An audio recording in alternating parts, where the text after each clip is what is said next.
Thank you, TEDxAmherst. Thank you for having me here today. Today, I want to really share with you the medical changes that resulted from my experiences as a combat physician in Iraq. I've titled my talk "From Hell to Healing" because the valuable innovations that came from that experience has proven to help others, other warriors and other civilians, as they heal moving forward. But let me go back to kind of tell you my story. I was 38 years old at a time, and I was a little bit old, a little bit tired. Never thought that I would be that guy they selected to go into combat as a physician.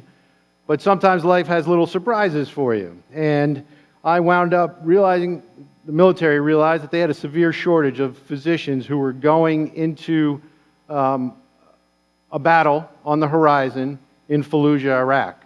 Now, Fallujah is a city just west of Baghdad. And that city had been teeming with insurgents, had been overrun by insurgents. And an angry mob had just, before we had gotten there, had taken four foreign security guards. One of them was an American, murdered them, burned their bodies, dragged them through the streets, and then hung them on a city bridge.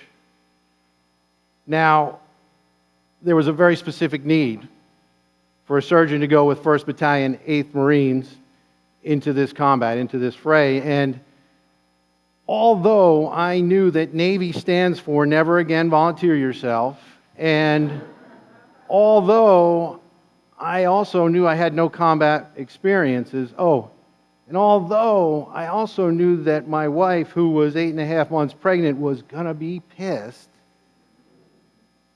I had no courage that day to say no.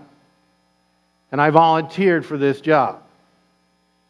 The day after I volunteered, I walked in and met my CO, my colonel, for the very first time, an intimidating Marine Corps colonel who looked at me, and I think within the first maybe minute, pointed his finger at me and said, with a challenge, "Doc, how are you going to get my Marines home out of this hell so that they can heal?"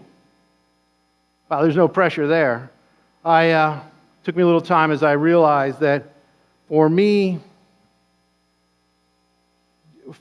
for us to achieve that goal, we had to change the way we thought of things. The ability for us to be on the battlefield, to change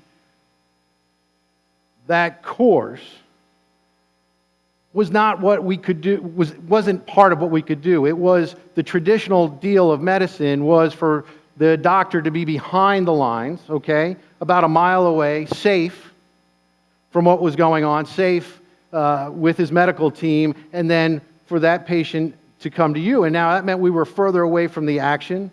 We were further away from the wounded on the battlefield. So in military speak, this is the lift of opportunity. That lift of opportunity is the ability to get the patient from the battlefield to the physician, okay? And it's a kind of a very nice, neat process where you take a patient off the battlefield, you move them through a series of unchaotic steps to a helicopter just waiting there, and then they get back more safely. Here, in this picture, this is a real-time photo of an evacuation in Fallujah. The chaos that is going on in that evacuation, the things that are happening, the rounds that are coming down, the inability to get that patient into the vehicle, to get them off that battlefield, all takes time. So in order to address the colonel's question, how was I going to get his Marines home quickly and safely, I had to tell him I had to be closer to the front. I could not be in the rear where the physician usually is. And in those of us who understand the medical term, the golden hour means that if a traumatic patient comes to you or to a hospital within an hour, they are much more likely to be saved than if they come to you a little bit later than an hour. Now, in combat, there is no golden hour. There is bleeding, and there's excessive bleeding, and that needs to be stopped as quickly as possible. There is a difference. There's blunt trauma, which is what these studies in the golden hour talk about, and then like a motor vehicle accident, and then there's penetrating trauma. that is where rounds are piercing flesh and creating significant bleeding. That patient's going to bleed very quickly in time. So where our position would put us about 45 minutes behind the casualties on the battlefield if we were lucky. So in order for us to do what we had to do, we had no choice, really no choice at all, but to innovate. We had to change doctrine. We had to not think of the paradigm as being bring the patient to the physician and the treatment. We had to think of bring the medicine and the physician and the resuscitation to the patient. Now, there are risks involved in this. I mean, big time risks. There's risks of being killed or worse off, captured. And what I had to tell my CO, what I had to tell my boss was that although there were risks, what we could do to help him was get his Marines off the battlefield quickly. We would save lives, and he would finish his mission quicker, which would also save lives. And my colonel agreed. So what I asked for myself was what we call a mobile assault platoon, and an armored ambulance, which is an armored personnel carrier, and then a team of security who went in with us. And we would move into the city, we would triage, we would sort, we would treat, and then we would evacuate the casualties as they came onto that battlefield, and we would move forward as the battalion moved forward. Once I had trained my team and Fallujah erupted, we set out for that battlefield. The next morning, we got our first call, and a Marine had been shot in the chest and was in an ambush with Bravo Company. And I'll never forget, never having been in combat, loading up into the back of that vehicle and moving forward. And what I did was I could smell the smoke, because the smoke would come into a back. In an armored personnel carrier, it's very dark, and you hear the radio, and you can hear the sounds, and you can smell the smoke as it's in front of you. And as we got closer, the smells came from all around. It was all around me. The sounds were all around me, and as I listened to the radio, the hatch opened, and I stood on a very, very thin precipice. As I looked out onto this chaos, I was afraid. I was so afraid. I thought I was going to cry.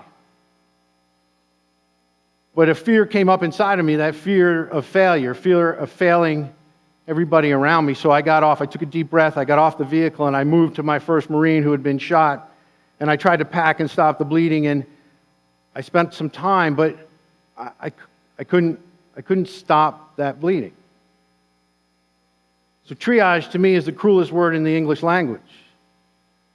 And I understand, to sort the casualties to save the greatest number. That day I triaged one Marine away so I could save 5 others.